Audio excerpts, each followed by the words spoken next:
Boa noite, meus irmãos e irmãs. Nós estamos aqui no Rio de Janeiro, no 32º encontro, Curso dos Bispos, aqui no Rio de Janeiro. Começamos em 1990, estamos aqui no Centro de Estudos no Sumaré, no Rio de Janeiro.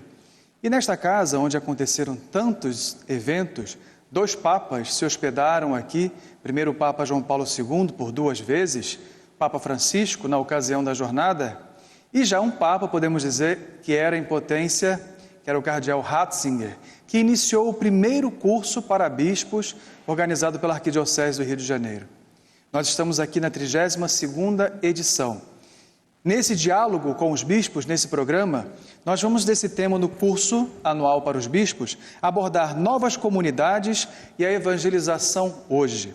É um tema em que está difundido também em todas as nossas dioceses, comunidades, Brasil e mundo.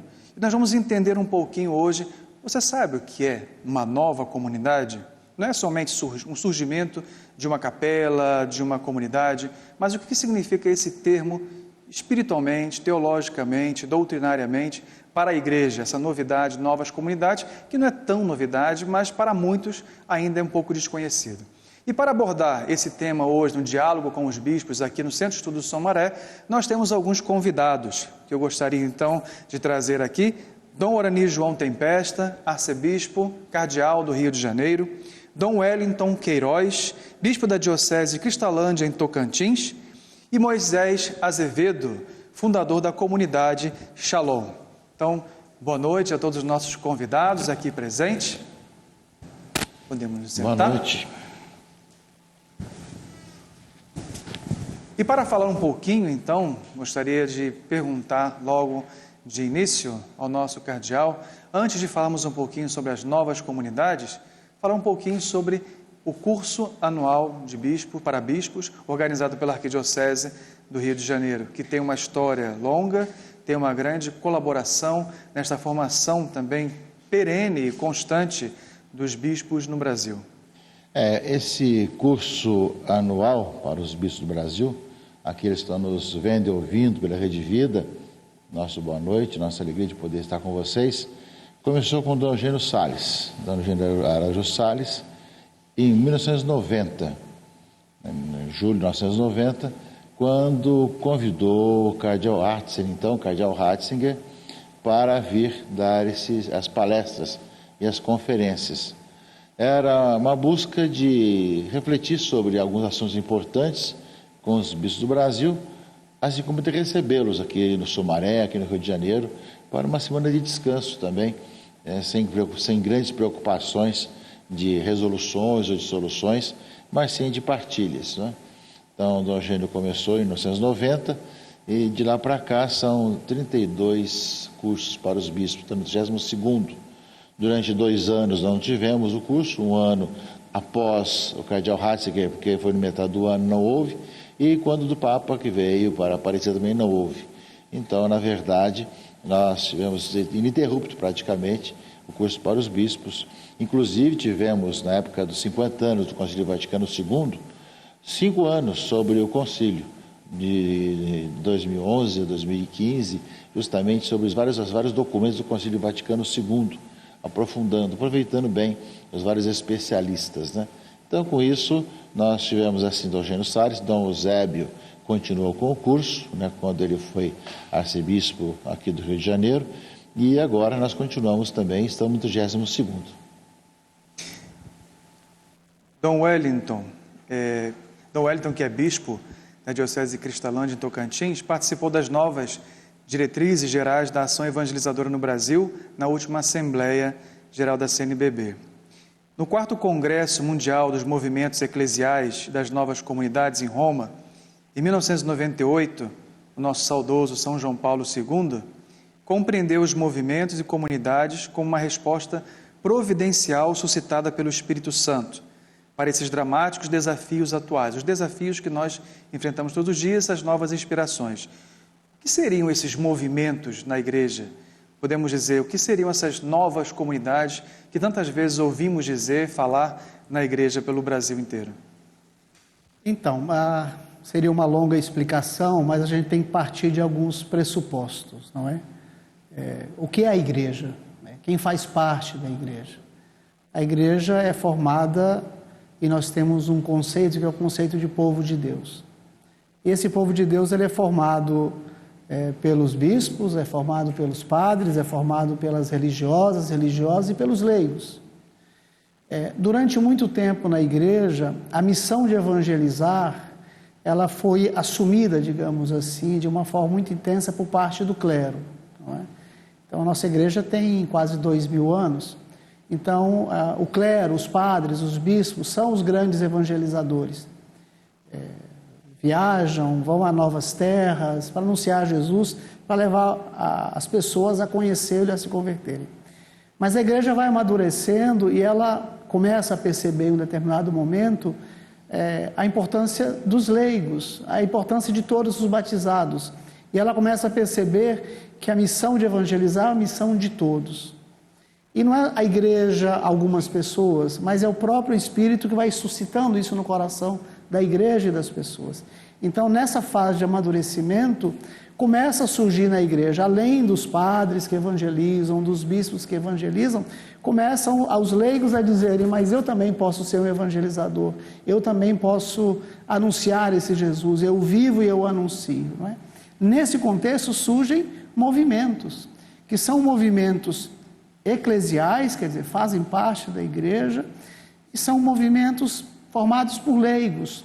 Não é que não tenham padres ali, não tenham os bispos, mas é algo assumido de uma forma muito especial pelos leigos, né? Isso, os movimentos. Dentro desse movimento surge também algo novo, que nós chamamos das novas comunidades, não é? Que talvez seja prematuro, hoje na igreja nós queremos rotular o que é comunidade, o que é movimento, porque quando a gente fala que é novo, está ainda se formando, não é? Eu imagino que daqui 200 anos, talvez a gente use uma outra expressão, que não nova comunidade, novas comunidades. Hoje é nova porque é uma igreja de 2000 anos, uma realidade que começa há 60, 50, 60 anos, chamamos de nova. Mas são esses leigos de movimentos e são esses leigos que em um determinado momento criam um grupo mais coeso, com uma identidade, com um carisma, com um vínculo, não é? Uma nova comunidade, ela tem um vínculo entre as pessoas, né? Se costuma dizer que tem comunidade de vida, comunidade de aliança, de vida aquela que vive numa mesma casa, compartilhando o dia a dia, de aliança aqueles ideais, mas na sua família, na sua casa, fora.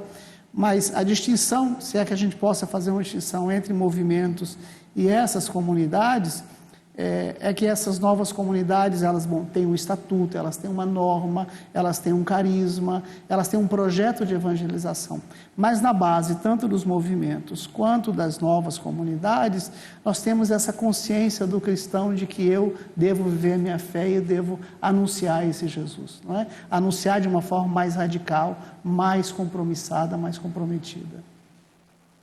A importância do leigo realmente precisa cada dia mais ser mais aprofundada, realmente de entender o papel de todo batizado na igreja. Moisés, você leigo, né? Tem uma caminhada, é fundador de uma dessas novas comunidades, talvez uma das maiores do mundo, mas agora há pouco você contava a sua experiência, como suscitou, como aconteceu, né, o surgimento da nova comunidade, da comunidade Shalom. Queria que você contasse um pouquinho, então, a tua experiência antes da comunidade e logo em seguida com a comunidade. Boa noite a todos os que estão participando conosco aqui na Rede Vida. E, Padre Arnaldo, a minha experiência, eu nasci numa família tradicionalmente católica. E fui sendo educado dentro desse caminho da vida normal de uma pessoa, normal porque de um batizado, né? Mas em um determinado momento da minha vida, eu já não me interessava muito pela vida da igreja, na minha juventude, né? Na minha adolescência, melhor dizendo assim. Mas foi muito interessante porque eu fui convidado a participar de um encontro de jovens e ali eu pude fazer a minha experiência com a pessoa viva de Jesus Cristo. pude, assim, fazendo essa experiência com a pessoa vida de Jesus Cristo, encontrar o sentido do meu batismo, da beleza de ser cristão, da alegria de pertencer à família de Deus, que é a igreja. E comecei a minha caminhada dentro da igreja. Nesse período, então, já próximo aos meus 20 anos, o nosso querido São João Paulo II visitou a minha cidade, Fortaleza. Chegando lá, o arcebispo cardeal Lochaiden me pediu para, em nome de todos os jovens, eu, no ofertório da missa, dar um presente ao Papa. Eu fiquei muito feliz, dar um presente ao Papa. E aí eu perguntei ao cardeal, o que é que o senhor quer que eu dê ao Papa? E ele me respondeu, não sei. É você que vai escolher. Aí eu fiquei apavorado, né? Porque eu pensei, o que um jovem de 20 anos pode dar de presente ao Papa? E me pus em oração. E o que vinha dentro do meu coração era claro, era o desejo de dar de graça o que de graça eu recebi, a minha vida por inteira. E aí foi isso que eu fiz. Eu fiz uma carta, e nessa carta eu queria ofertar a minha vida na oferta de Cristo. Estávamos participando de inclusive uma procissão de ofertas, para ofertar a minha vida para evangelizar os jovens em primeiro lugar, e com os jovens o mundo inteiro, todos aqueles que estivessem longe de Cristo e longe da igreja. Não tinha muita noção do que isso poderia se realizar, as consequências disso na minha vida.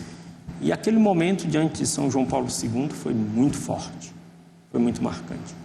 Eu sempre conto assim, né? Quando eu olhei para os olhos do Papa, era um azul que eu acho que só vou encontrar no céu, né? E eu não consegui dizer nada, eu tinha preparado muita coisa, mas eu não falei nada.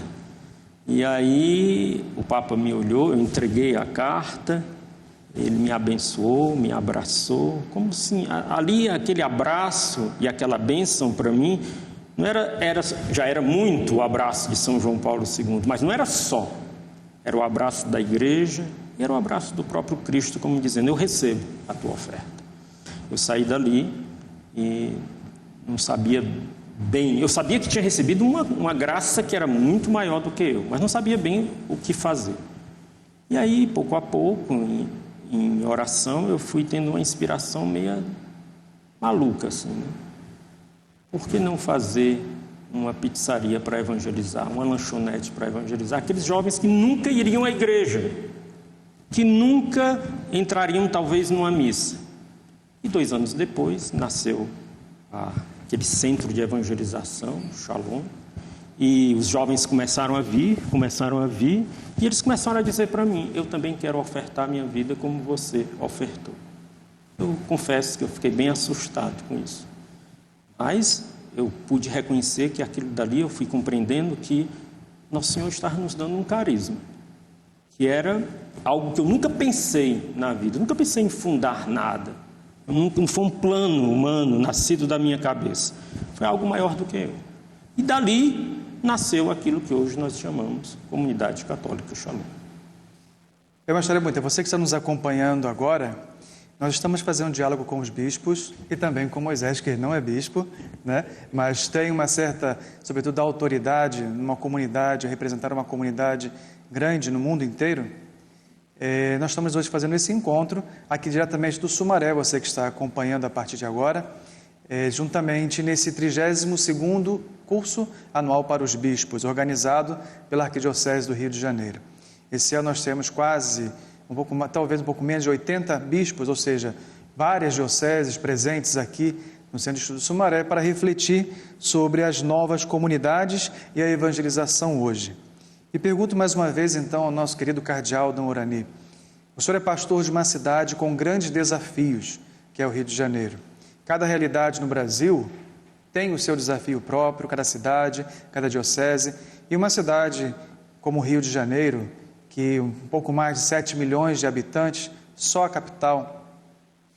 Como destacar diante dessa realidade, com tantas atrações, vamos dizer assim, com algumas concorrências para a igreja, para atrair jovens, para não ir à igreja ou para, de repente, não ouvir com clareza a nova evangelização, como ser uma presença de um leigo dentro de uma nova comunidade, ou um leigo dentro de uma paróquia, mas dentro da sociedade, como ser esse testemunho e essa voz de Deus diante dessas realidades com grandes desafios. A nossa arquidiocese, ela compreende a própria cidade, São Sebastião do Rio de Janeiro, né? Então, a cidade e a arquidiocese se confundem enquanto território e enquanto população, né? Isso, de uma certa forma, dá uma certa unicidade ao trabalho, já que uma só diocese, uma só arquidiocese e uma só cidade. E é claro que a cidade do Rio de Janeiro ela tem todos os tipos de situações. Temos zona rural, temos fazendas, sítios, temos zonas mais desenvolvidas, temos regiões bastante degradadas, bastante pobres, bastante difíceis, violentas. Enfim, toda uma situação multifacetada da arquidiocese, e ela está presente em todos os cantos da cidade, com suas paróquias, onde os padres residem lá, também com suas capelas, mas só que, claro, só a paróquia, as capelas, os movimentos, não conseguem abranger todas essas realidades que ultrapassam, muitas vezes, também as paróquias. Daí vem vários tipos de carismas, vários carismas que vão abrangendo outras situações, como da educação, como da saúde, né? Que já são mais antigas, né? Situações que vai podendo abranger também e poder chegar até mais próximo das pessoas. Os meios de comunicação e as novas comunidades surgem, justamente no pós-Concílio Vaticano II, principalmente, né? Como um carisma que vem ao encontro de várias realidades novas, situações novas, e que congregam, se juntam as paróquias, as capelas, as antigas situações também da vida religiosa, para poder evangelizar, né? Sejam as comunidades de vida, onde tem comunidades realmente que vivem juntos, ou uma comunidade de aliança, né? Que no Rio de Janeiro nós temos muitos tipos de comunidades e que queremos abranger, claro, todas essas realidades. E, ao mesmo tempo, vejo como é um dom, mesmo a cidade tão multifacetada, tão cheia de tantas concorrências, que temos um povo cristão, católico, que realmente aberto à graça de Deus, só que nós precisamos ir mais longe. Como lembrava Moisés, também aqueles que não vêm à igreja, aqueles que não ouvem uma rádio católica, não veem uma TV católica, e que estão, às vezes, em bares, estão em outros lugares, né? E quando a Shalom encontrou esse meio, chegar mais longe, nós temos que saber encontrar também, e as novas comunidades têm um pouco isso. Inclusive a Shalom aqui no Rio de Janeiro tem uma experiência no shopping center, né? Ou seja, tem capela e tem abordagem às pessoas no shopping center, e com ela tem outras comunidades também que o fazem. Ou seja, são realidades que nós temos que encontrar caminhos, né? Também para evangelizar, para ser presença e de chegar também onde nós não chegamos de maneira tradicional. Moisés, bom, você recebeu o seu chamado, a comunidade nasceu, você trabalhou, obviamente, esse aspecto criativo do Espírito Santo, podemos dizer que o Espírito Santo nos usa com uma criatividade muito grande. Qual é o dia a dia, como é o dia a dia de um membro de uma comunidade de vida e de aliança nessas novas comunidades, nessa realidade, por exemplo, a comunidade Shalom? O que o jovem, por exemplo, quando entra para uma nova comunidade, o que ele vai experimentar dia a dia? Isso depende um pouco do carisma da comunidade, porque cada comunidade tem um carisma próprio. Mas, à luz de todas essas realidades novas, a gente pode ver alguns elementos comuns, né? No caso da comunidade Shalom. Para nós, uma primeira coisa que é essencial é favorecer em tudo para que esse jovem não só tenha uma experiência com a pessoa de Jesus Cristo, mas possa crescer nessa experiência com a pessoa de Jesus Cristo. Então, por exemplo, nós temos todo um itinerário educativo e formativo para aquela pessoa que inicia o seu caminho, antes de pertencer à comunidade, mas como membro da obra, possa fazer esse amadurecimento, essa atualização cotidiana da sua experiência com Deus. Por isso, por exemplo, alguns elementos são bem importantes. A vida espiritual, né? A vida espiritual, a vida de oração, o contato com a palavra de Deus, o deixar-se interpelar todos os dias pela pessoa de Jesus Cristo, que nos alcança e que nos renova e que nos restaura todos os dias. Outra dimensão para nós é muito importante, é a vida fraterna, a vida comunitária, em vários níveis. Na comunidade de vida, aquela vivência intensa, né? Vivendo como dizíamos aqui, no mesmo ambiente, numa mesma casa, com laços fraternos, mas também os membros da comunidade de aliança, ou até o participante de um grupo de oração, se reunindo pelo menos uma vez por semana para oração, para a formação da fé, para crescer nos laços de caridade, porque a fé experimentada, a experiência com a pessoa de Jesus Cristo deve ser encarnada na vida. Então, essa vida de fraternidade é uma maneira de encarnar a caridade de Cristo. E a terceira dimensão é a dimensão missionária, evangelizadora, porque todos nós que fazemos essa experiência, todos nós que vivemos e encarnamos essa experiência, somos chamados também a evangelizar, a dar de graça o que de graça nós recebemos. E isso é também profundamente transformador da nossa vida.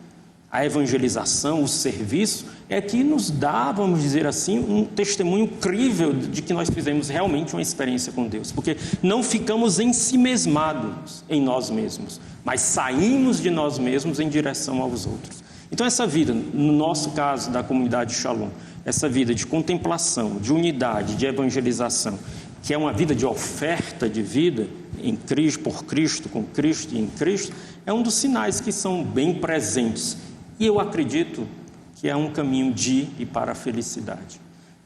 E basta lembrar que não somente os jovens participam das novas comunidades, mas recordar também que existem esposas, maridos, filhos, pessoas já bem maduras que participam das novas comunidades, seja de vida ou de aliança, né? Então, é um chamado, obviamente que é um chamado a um testemunho enquanto leigo, enquanto fiel, enquanto batizado, em qualquer condição que você se encontra, né? Então, basta procurar entender um pouco e até mesmo dentro da sua realidade, saber aonde existem essas novas comunidades, caso também haja o despertar para isso. Nós vamos para um brevíssimo intervalo. Nós estamos aqui no Centro de Estudos no Sumaré, no Rio de Janeiro, no 32º curso anual para bispos. No tema de hoje, Diálogo com os Bispos, estamos falando sobre novas comunidades e a evangelização hoje. Voltamos rapidinho, é o tempo só de você tomar um pouco de água e já já nós voltamos.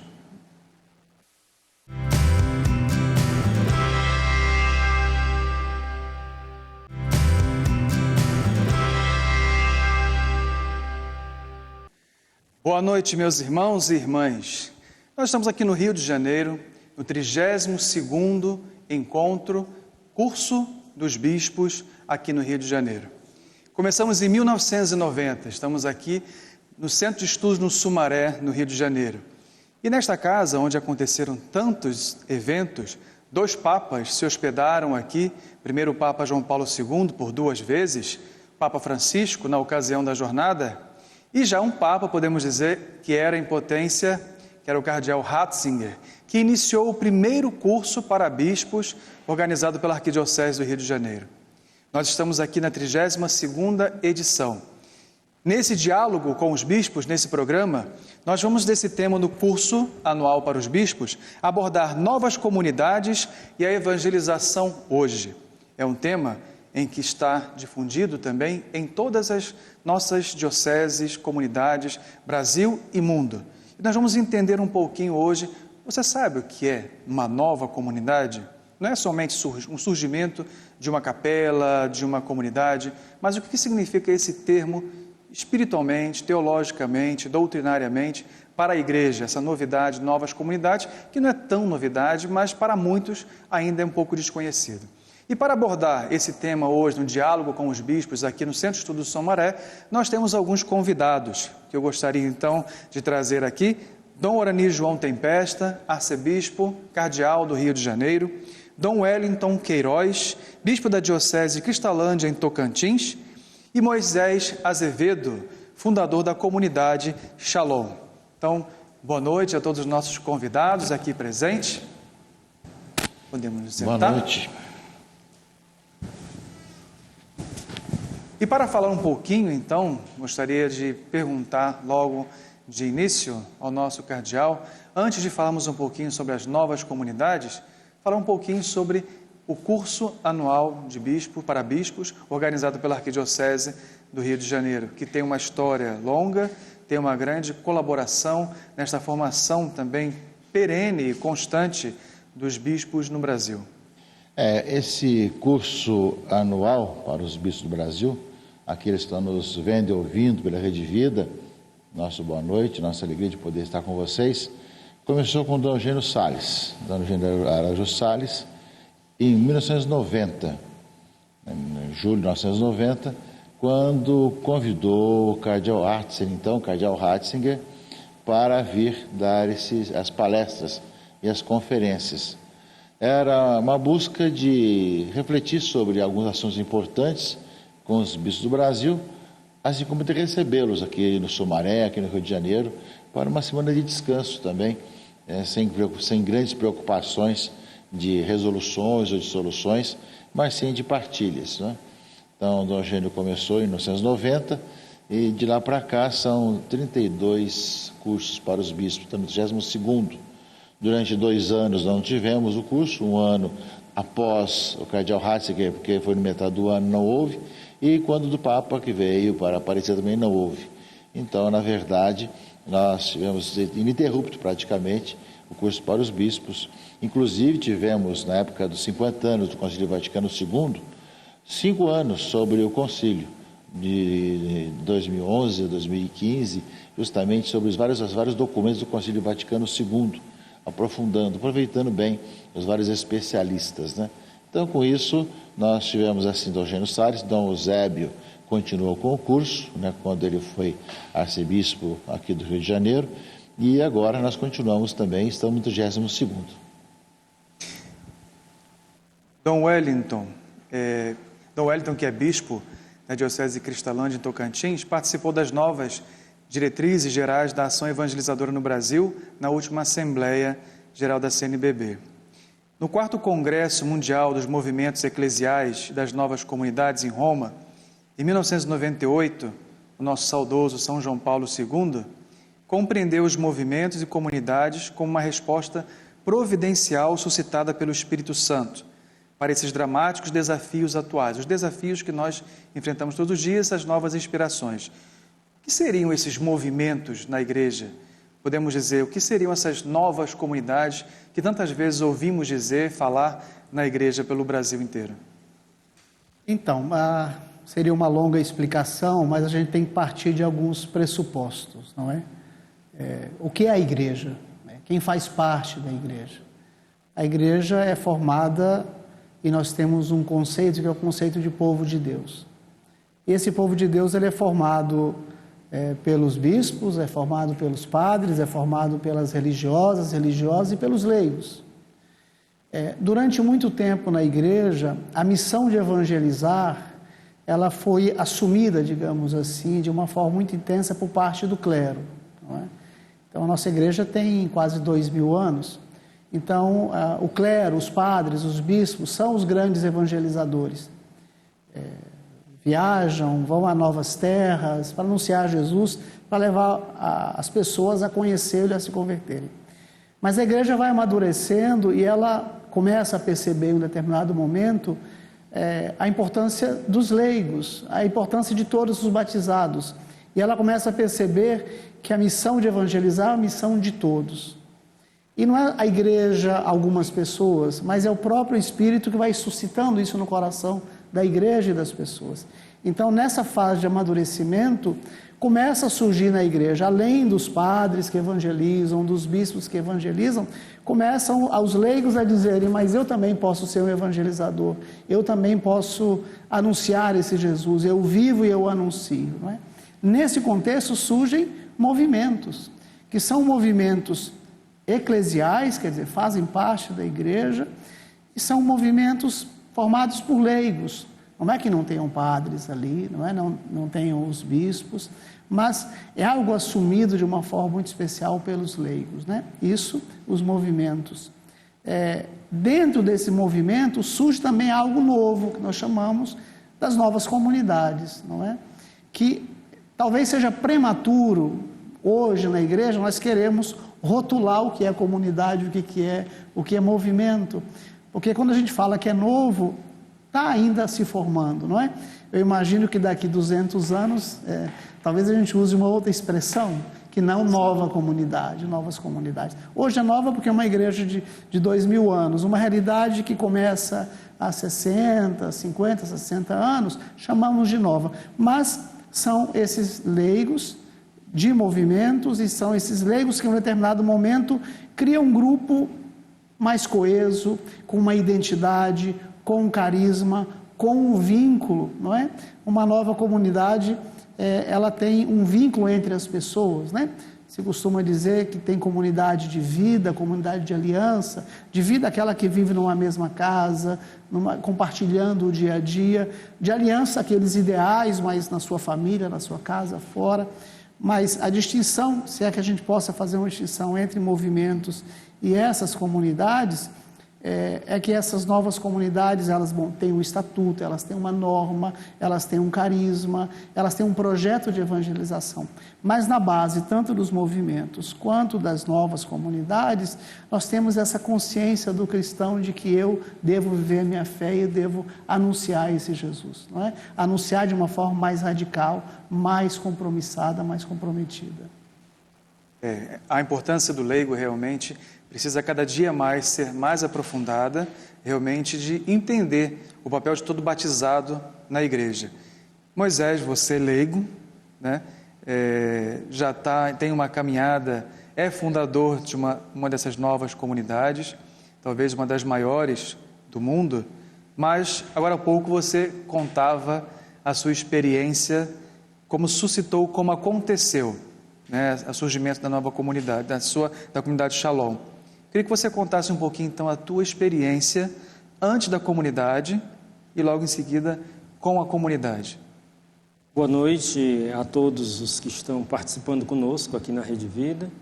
E, Padre Arnaldo, a minha experiência, eu nasci numa família tradicionalmente católica. E fui sendo educado dentro desse caminho da vida normal de uma pessoa, normal porque de um batizado, né? Mas em um determinado momento da minha vida, eu já não me interessava muito pela vida da igreja, na minha juventude, né? Na minha adolescência, melhor dizendo assim. Mas foi muito interessante porque eu fui convidado a participar de um encontro de jovens e ali eu pude fazer a minha experiência com a pessoa viva de Jesus Cristo. Pude, assim, fazendo essa experiência com a pessoa viva de Jesus Cristo, encontrar o sentido do meu batismo, da beleza de ser cristão, da alegria de pertencer à família de Deus, que é a igreja. E comecei a minha caminhada dentro da igreja. Nesse período, então, já próximo aos meus 20 anos, o nosso querido São João Paulo II visitou a minha cidade, Fortaleza. Chegando lá, o arcebispo Cardeal Lochaiden me pediu para, em nome de todos os jovens, eu, no ofertório da missa, dar um presente ao Papa. Eu fiquei muito feliz, dar um presente ao Papa. E aí eu perguntei ao cardeal, o que é que o senhor quer que eu dê ao Papa? E ele me respondeu, não sei. É você que vai escolher. Aí eu fiquei apavorado, né? Porque eu pensei, o que um jovem de 20 anos pode dar de presente ao Papa? E me pus em oração. E o que vinha dentro do meu coração era claro, era o desejo de dar de graça o que de graça eu recebi, a minha vida por inteira. E aí foi isso que eu fiz. Eu fiz uma carta, e nessa carta eu queria ofertar a minha vida na oferta de Cristo. Estávamos participando de inclusive uma procissão de ofertas, para ofertar a minha vida para evangelizar os jovens em primeiro lugar, e com os jovens o mundo inteiro, todos aqueles que estivessem longe de Cristo e longe da igreja. Não tinha muita noção do que isso poderia se realizar, as consequências disso na minha vida. E aquele momento diante de São João Paulo II foi muito forte, foi muito marcante. Eu sempre conto assim, né? quando eu olhei para os olhos do Papa, era um azul que eu acho que só vou encontrar no céu, né? E eu não consegui dizer nada, eu tinha preparado muita coisa, mas eu não falei nada. E aí o Papa me olhou, eu entreguei a carta, ele me abençoou, me abraçou, como assim, ali aquele abraço e aquela bênção para mim, não já era muito o abraço de São João Paulo II, mas não era só, era o abraço da igreja, e era o abraço do próprio Cristo, como dizendo, eu recebo a tua oferta. Eu saí dali e não sabia bem, eu sabia que tinha recebido uma graça que era muito maior do que eu, mas não sabia bem o que fazer. E aí, pouco a pouco, em oração, eu fui tendo uma inspiração meio maluca, assim. Por que não fazer uma pizzaria para evangelizar, uma lanchonete para evangelizar aqueles jovens que nunca iriam à igreja, que nunca entrariam, talvez, numa missa?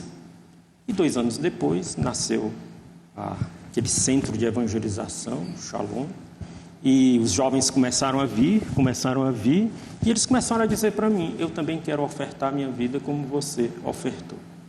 Eu confesso que eu fiquei bem assustado com isso, mas eu pude reconhecer que aquilo dali, eu fui compreendendo que Nosso Senhor estava nos dando um carisma, que era algo que eu nunca pensei na vida, nunca pensei em fundar nada, não foi um plano humano nascido da minha cabeça, foi algo maior do que eu. E dali nasceu aquilo que hoje nós chamamos Comunidade Católica Shalom.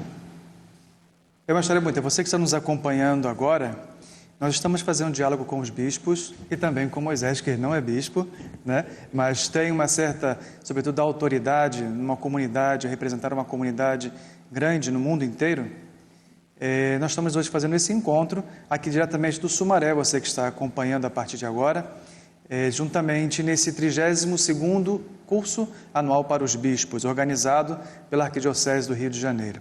Esse ano nós temos quase, talvez um pouco menos de 80 bispos, ou seja, várias dioceses presentes aqui no Centro de Estudo Sumaré para refletir sobre as novas comunidades e a evangelização hoje.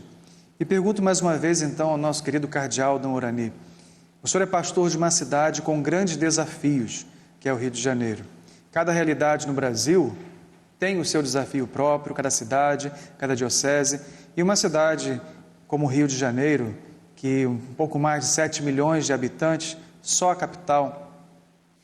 Como destacar diante dessa realidade, com tantas atrações, vamos dizer assim, com algumas concorrências para a igreja, para atrair jovens, para não ir à igreja ou para, de repente, não ouvir com clareza a nova evangelização? Como ser uma presença de um leigo dentro de uma nova comunidade ou um leigo dentro de uma paróquia, mas dentro da sociedade, como ser esse testemunho e essa voz de Deus diante dessas realidades com grandes desafios? A nossa arquidiocese, ela compreende a própria cidade, São Sebastião do Rio de Janeiro, né? Então, a cidade e a arquidiocese se confundem enquanto território e enquanto população, né?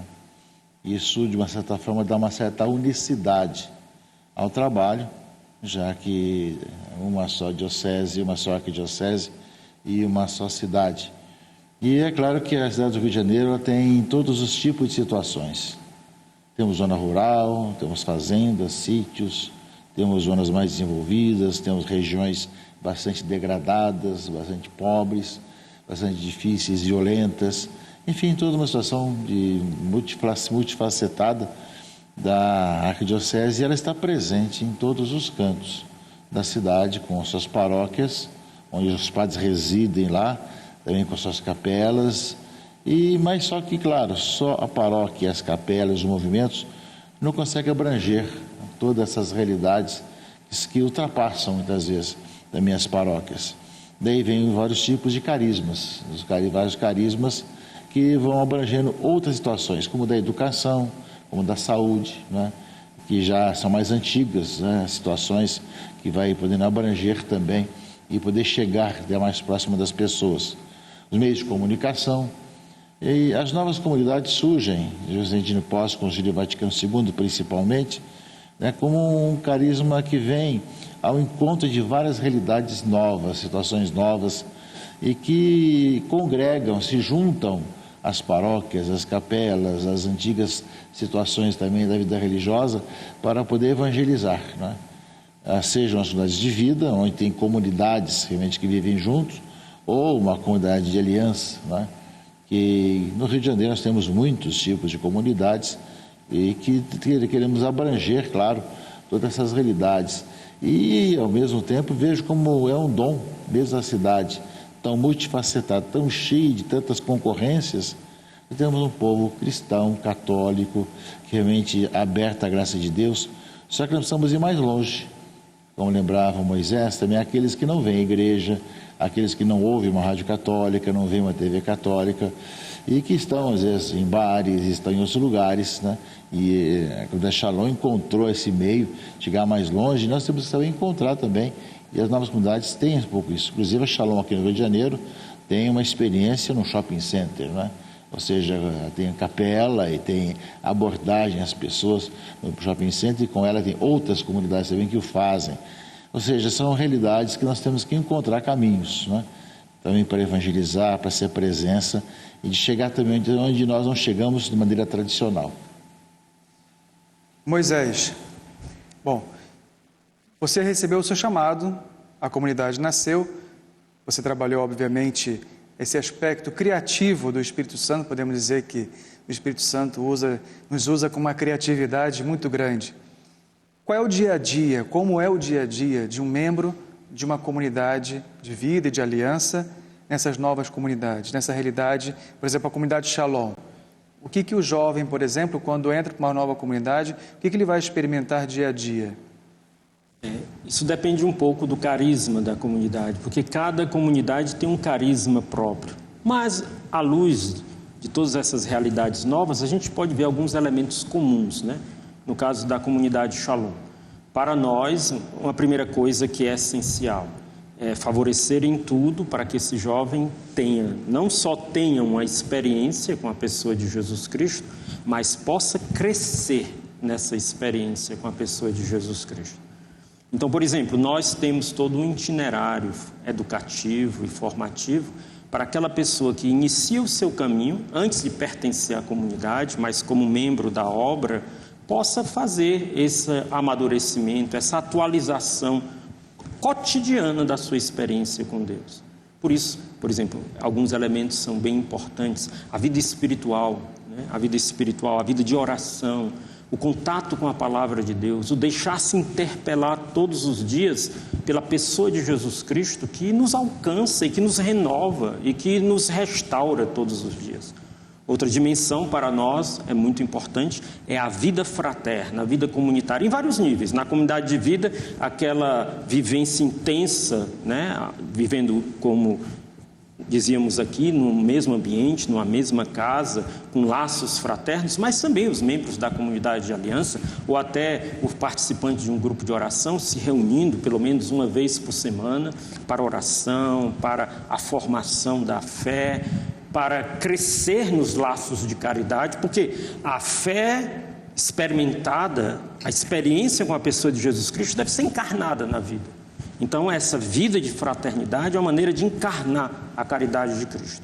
E a terceira dimensão é a dimensão missionária, evangelizadora, porque todos nós que fazemos essa experiência, todos nós que vivemos e encarnamos essa experiência, somos chamados também a evangelizar, a dar de graça o que de graça nós recebemos. E isso é também profundamente transformador da nossa vida.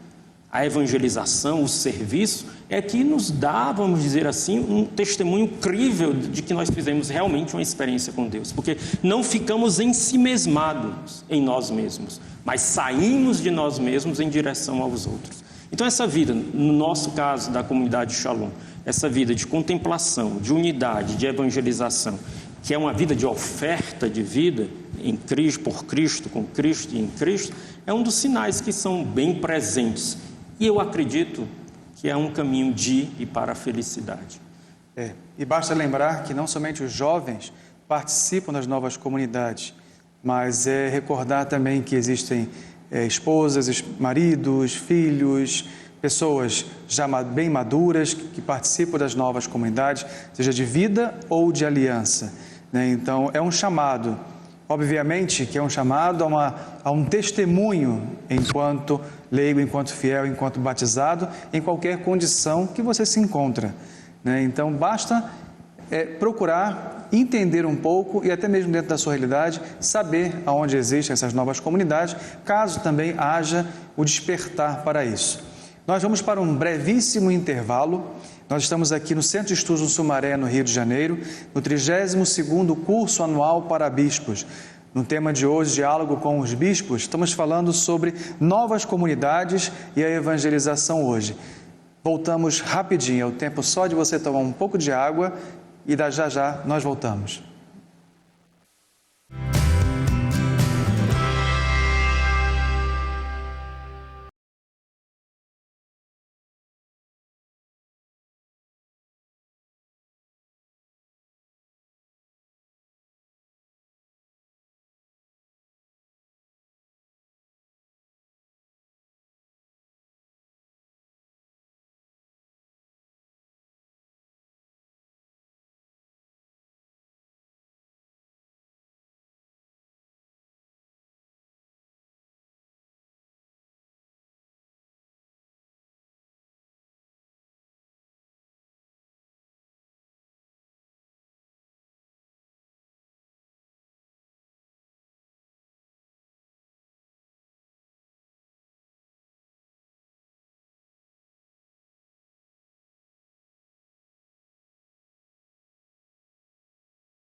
Boa noite, mais uma vez, nós estamos aqui no segundo momento, no Diálogo com os Bispos, no Centro de Estudos no Sumaré, no Rio de Janeiro, onde está acontecendo o 32º curso anual para bispos, uma média de 80 bispos participando deste encontro. E nós estamos falando hoje sobre o tema Novas Comunidades e a Evangelização hoje. E aqui conosco, apenas você que está começando conosco nesse momento, Dom Orani João Tempesta, que é o arcebispo do Rio de Janeiro, cardeal, Dom Wellington Queiroz, bispo da Diocese de Cristalândia, em Tocantins, e Moisés Azevedo, fundador da comunidade Shalom. Dom Wellington, falando um pouquinho ainda sobre as novas comunidades, nós conhecemos muitas comunidades em que a grande maioria, talvez, sejam frutos da renovação carismática. Mas todas as novas comunidades, elas surgem destas realidades, ou podemos dizer que existem outras manifestações da espiritualidade que combinam nas novas comunidades? Então, se nós olharmos a realidade do Brasil, a gente pode dizer que majoritariamente surgem do ambiente da renovação carismática, não é? Pela própria espiritualidade.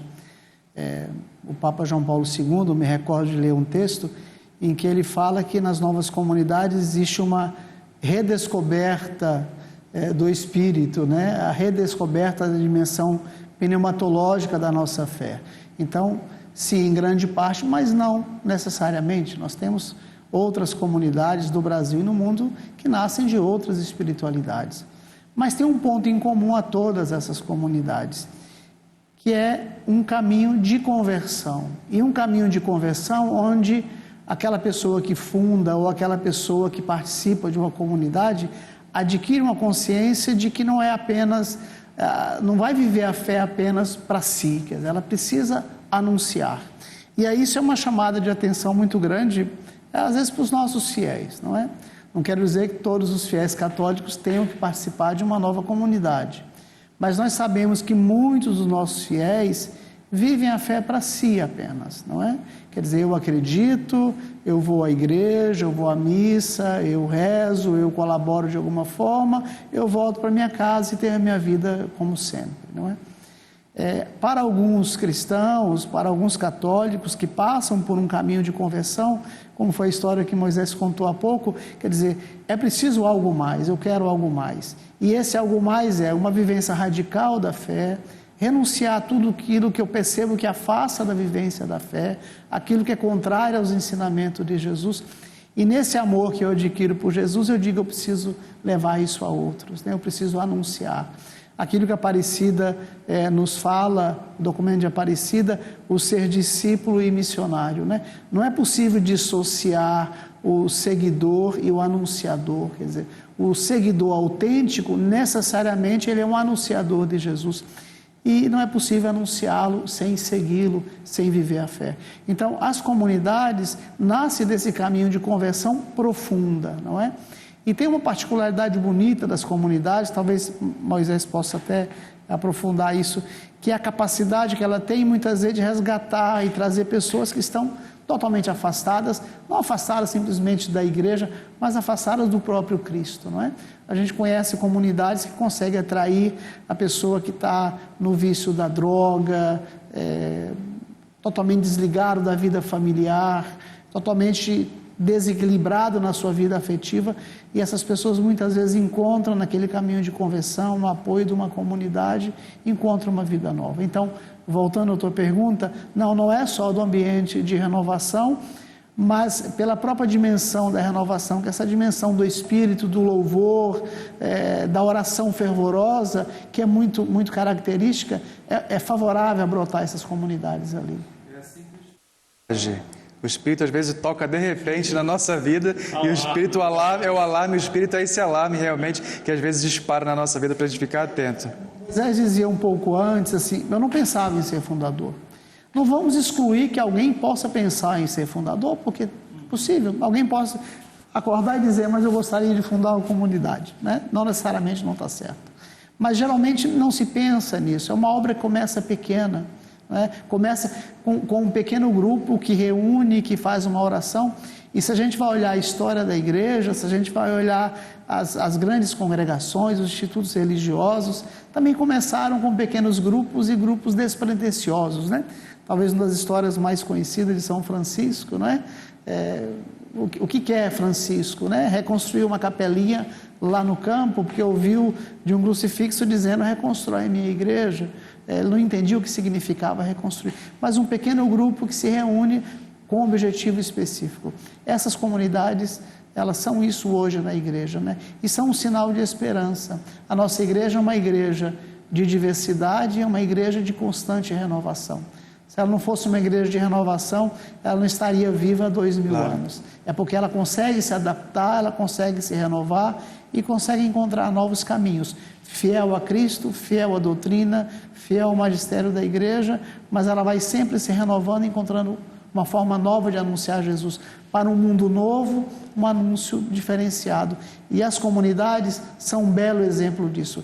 É a única forma de anunciar Jesus hoje nas comunidades? Não é isso. Nessa diversidade, certamente é uma força muito grande que o Espírito tem despertado no seio da igreja. E Dorani, o senhor como pastor, aonde está o bispo, está a unidade da igreja. Então, como que a igreja diante, se nós olharmos hoje, certamente são muito mais de 500 novas comunidades no Brasil. Eu li um artigo da própria CNBB que em 2019 já eram um pouco mais de 500 novas comunidades. Acredito que hoje talvez algumas tenham sido suprimidas, outras surgiram, mas para a igreja, como a igreja vê essa realidade das novas comunidades, dessas novas expressões do Espírito Santo? Nós, no início, na Idade Média, nós tínhamos as grandes ordens, o senhor é da ordem cisterciense, depois nós tivemos as congregações religiosas na Idade Moderna, e agora nós temos na Idade Contemporânea as novas comunidades. O que significa esse movimento na igreja? Na ordem cisterciense, sim, no século XI, quando começou a Cister, escreveram uma carta a Caritatis. Dizem: queremos que vocês saibam como começou tudo isso e com quantas autorizações nós tivemos.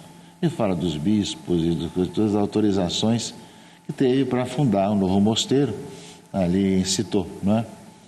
Ou seja, a preocupação dessa unidade com a igreja e com o bispo local.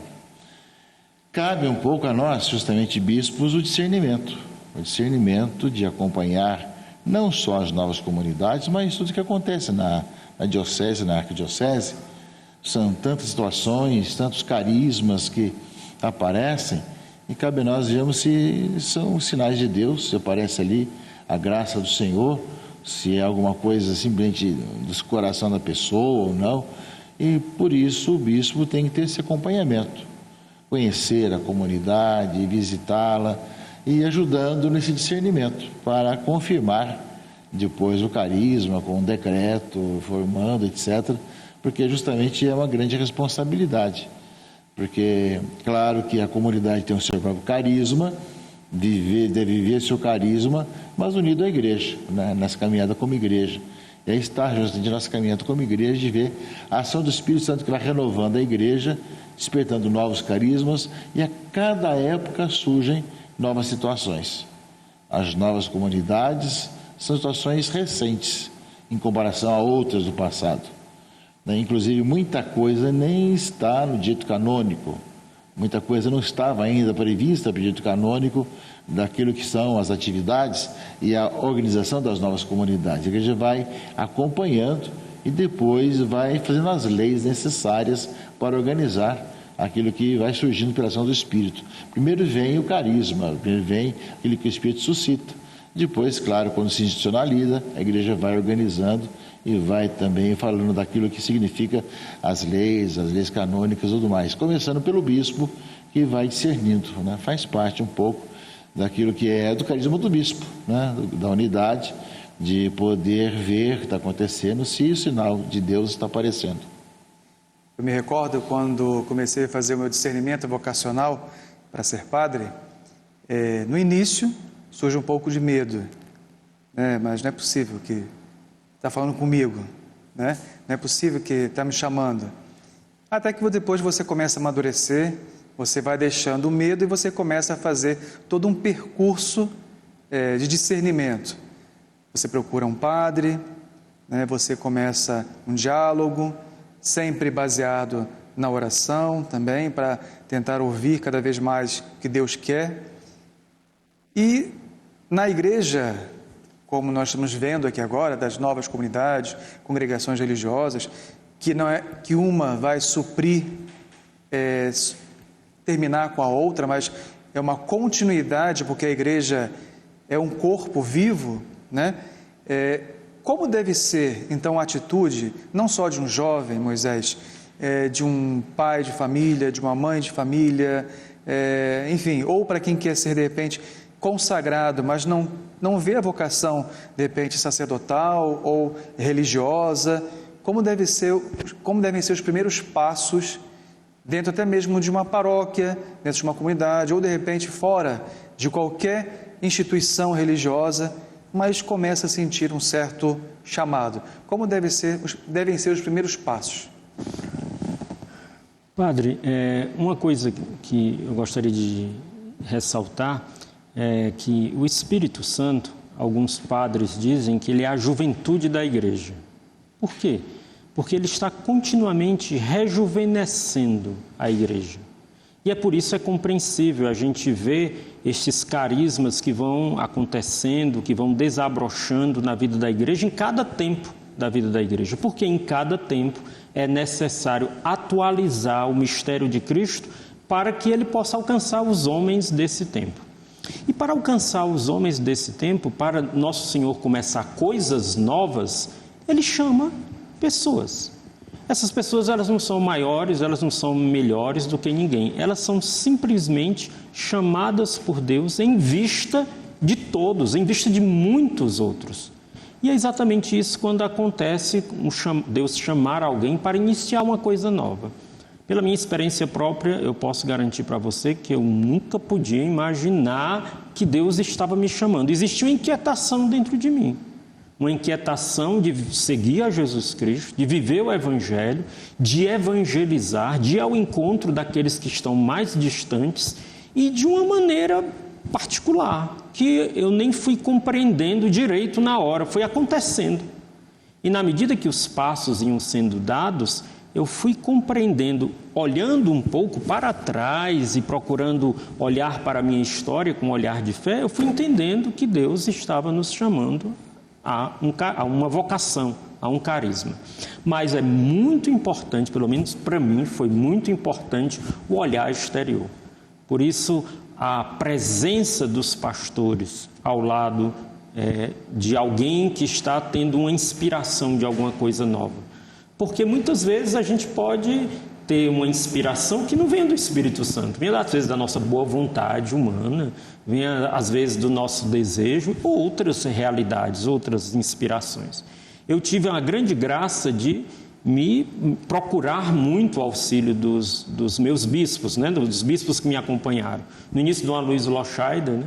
Que eu procurei sempre partilhar tudo com ele, e foi sempre uma presença, aquele olhar exterior, aquele olhar de pastor que me ajudou a dar os primeiros passos.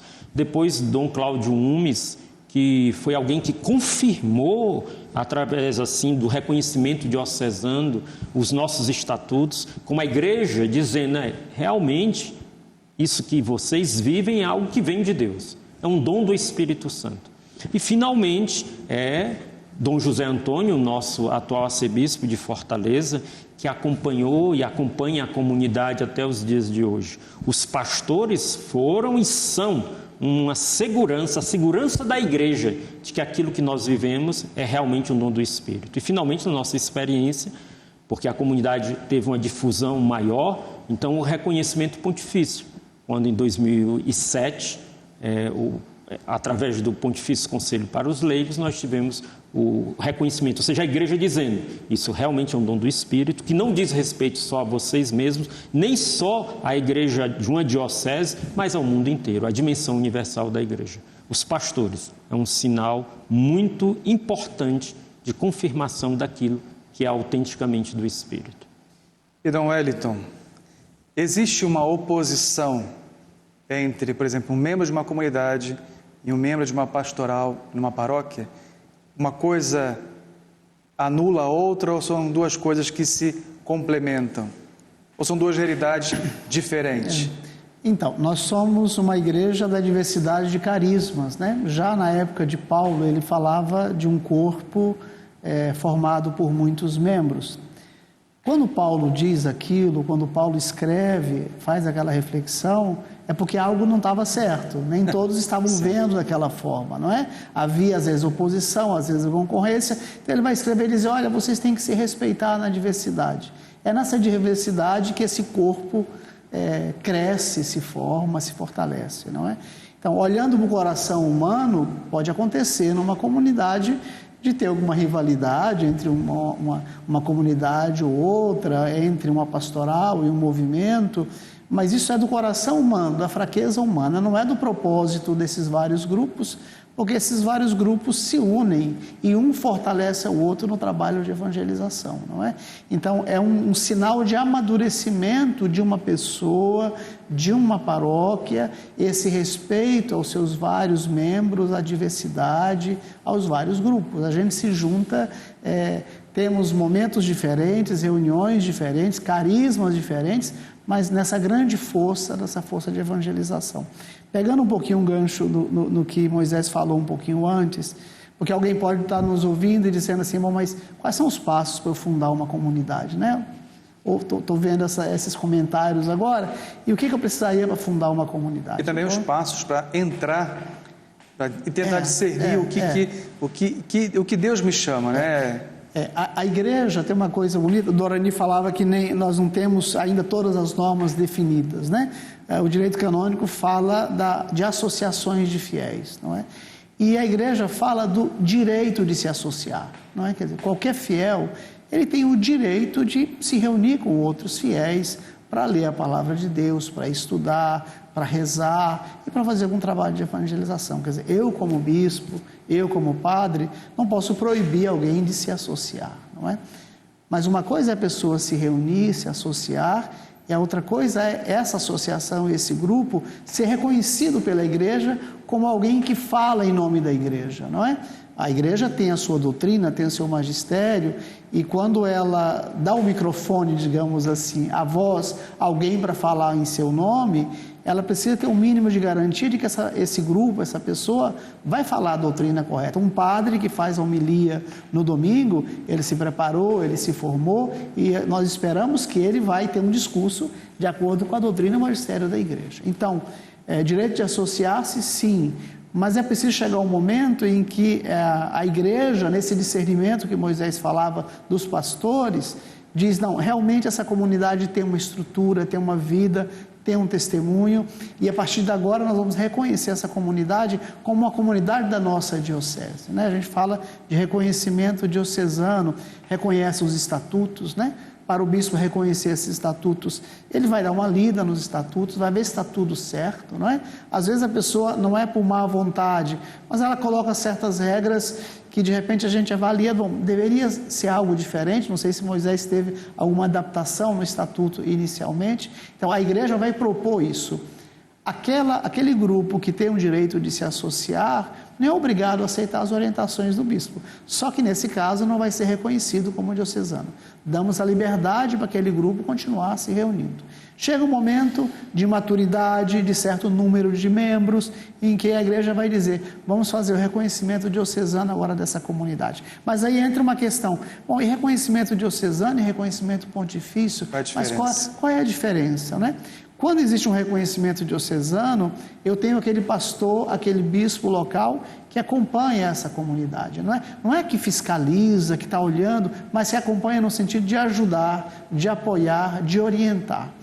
Só que essa comunidade vai crescendo e de repente ela não está mais somente na diocese daquele bispo. Ela vai para outras dioceses, ela vai para outros países. 30 países, mais de 30 países. Vamos imaginar que o primeiro bispo que reconheceu a comunidade Shalom lá em Fortaleza, não é?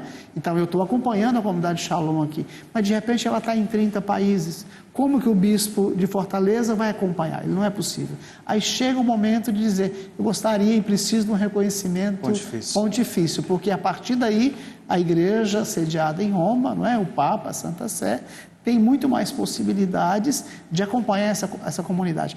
Então, não é necessariamente uma questão de números. A pessoa pensa assim, porque eu tenho muitas pessoas e serei direito pontifício. Eu posso ter 3.000 membros em uma diocese, eu seria de direito diocesano. Eu posso ter 500 membros em 3, 4 países e posso solicitar esse reconhecimento pontifício.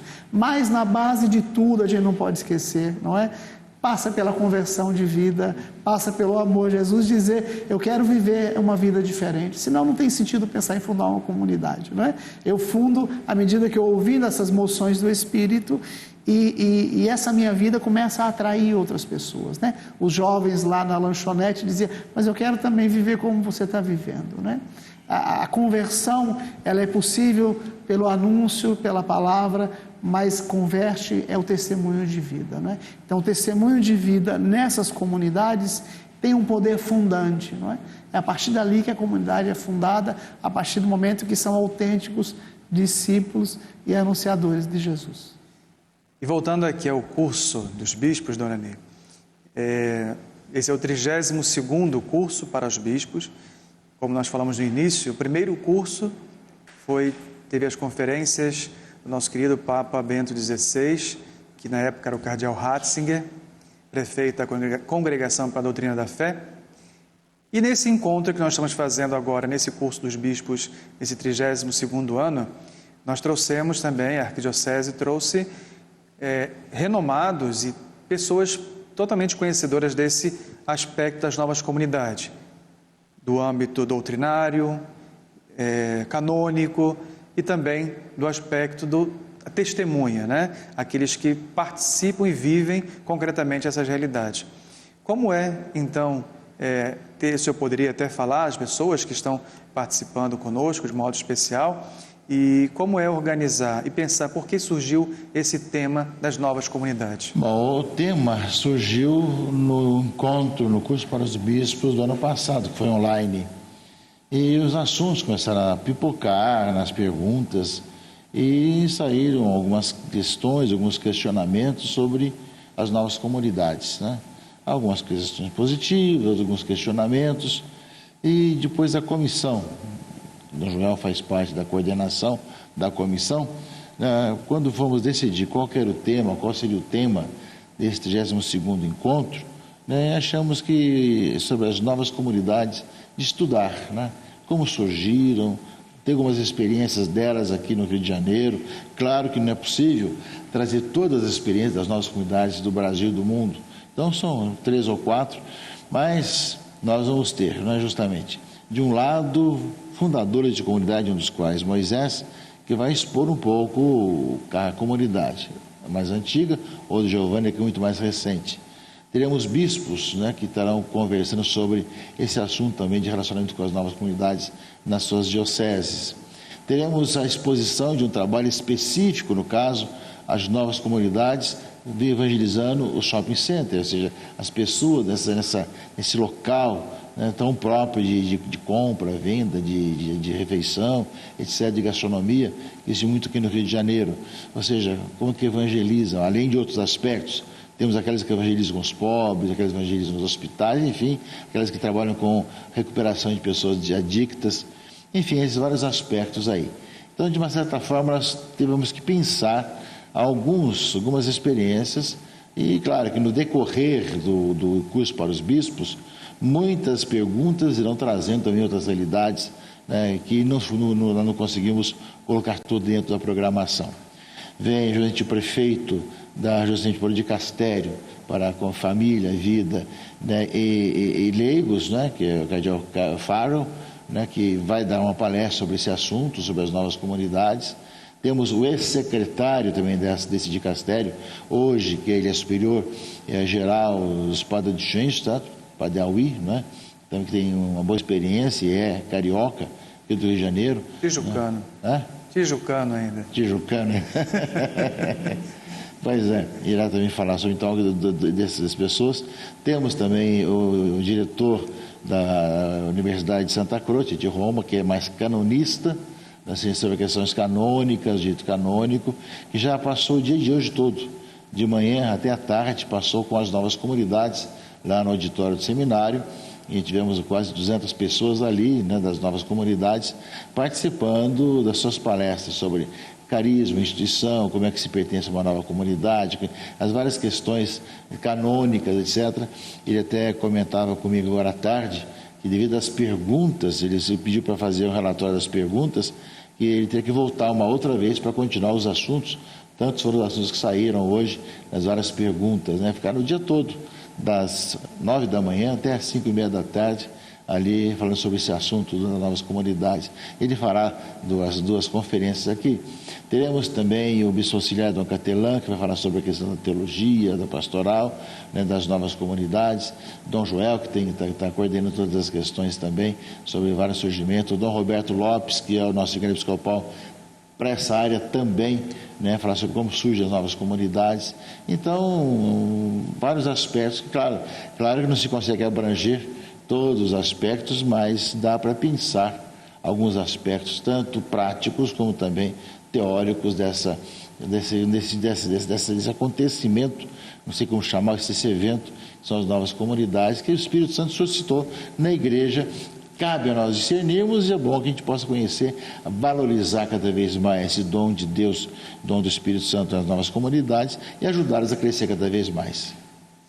Então, nós estamos caminhando já para o encerramento desse programa, lembrando que na próxima quinta-feira, às 10h15 da noite, nós estaremos ao vivo, mais uma vez, aqui no Centro de Estudos Sumaré, para falar um pouco mais, já depois de ter ouvido praticamente todas as conferências que vão ser apresentadas ao longo desses 3 dias, vamos voltar para falar um pouquinho mais desse tema que ainda se amadurece, se reflete sobre as novas comunidades. Então eu gostaria que o Moisés, Dom Wellington, Dom Rani, vamos tentar uma breve palavra, motivando também as novas comunidades que nos assistem agora, mas também as pessoas que gostariam de conhecer um pouco essa realidade. Por onde vocês quiserem começar, quem quiser. Celular que tocar primeiro, começa. Bem, padre, acho que uma mensagem assim final, eu gostaria de recordar que esses dons, eles são dados, esses carismas, eles são dados dentro do terreno da igreja. E só dentro da igreja, só a partir dessa pertença à igreja, é que eles se compreendem, se entendem e podem dar os seus frutos. Inclusive se enriquecer com as outras dimensões, né? Nós não vivemos para nós mesmos, nós nos completamos. Né? As várias realidades, as várias experiências, a dimensão carismática, a dimensão hierárquica da igreja, elas se completam. Mas elas se completam em favor especialmente de quem? Da grande urgência evangelizadora e missionária do tempo de hoje. Inclusive o seminário é novas comunidades e evangelização. Né? Então esses carismas eles são dados em vista da evangelização do homem de hoje. Nós temos que acordar mais e mais a essa realidade gritante, ao sofrimento da humanidade. Eu gosto muito daquela passagem de São Paulo que diz a humanidade, né, geme, sofre, espera a manifestação dos filhos de Deus. Né? A criação geme, sofre, espera a manifestação dos filhos de Deus. Então esses carismas foram dados para ser essa resposta. E que nós possamos, assim, cada um na nossa realidade, seja em novas comunidades, seja como membro paroquial, seja como realidades diversas, nós possamos estar voltados para aqueles que estão tão necessitados, tão precisados do anúncio de Jesus Cristo. Dom Wellington? Uma palavrinha, um pequeno conselho, um conselho seja aos leigos ou aos padres, né? Me atrevo a me dirigir aos padres, que não são os meus padres de diocese. É uma realidade nova, é uma realidade às vezes desconhecida, é uma realidade que gera uma série de dúvidas por parte também dos padres, não é? E como dirimir todos esses desafios? Acompanhando e sendo presença, não é? Então, se surge um grupo na comunidade, na paróquia, antes de criticar, antes de criar um castelo de objeções, seja presente, acompanhe, faça a sua parte e ajude esse grupo para que cresça com solidez. Convido então Dom Rani. Que amem as pessoas, né? Que amem aqueles que Deus escolheu, ajude o discernimento, tenham essa abertura de coração para ver a ação de Deus na história. Nós temos muitos documentos que falam de tantas ações de consagração, de evangelização, mas o Espírito Santo responde através de atitudes, de pessoas que dão a sua vida. Por isso que a gente possa acompanhar e amar. Encerramos o nosso programa no dia de hoje, nesse 32º, já ia falar os 32º domingo do tempo comum, nesse 32º curso anual para os bispos, que acontece aqui no Rio de Janeiro. Esperamos vocês na próxima quinta-feira, às 10h15 da noite, onde traremos também esse tema sobre as novas comunidades. Deus te abençoe. Pedimos então, Dona Rani, a sua bênção. A todos aqueles que nos seguem através da Rede Vida e todas as mídias digitais, a todos vocês, Deus abençoe e proteja, dê a todos um bom sono, em nome do Pai, do Filho e do Espírito Santo. Amém. Até quinta-feira.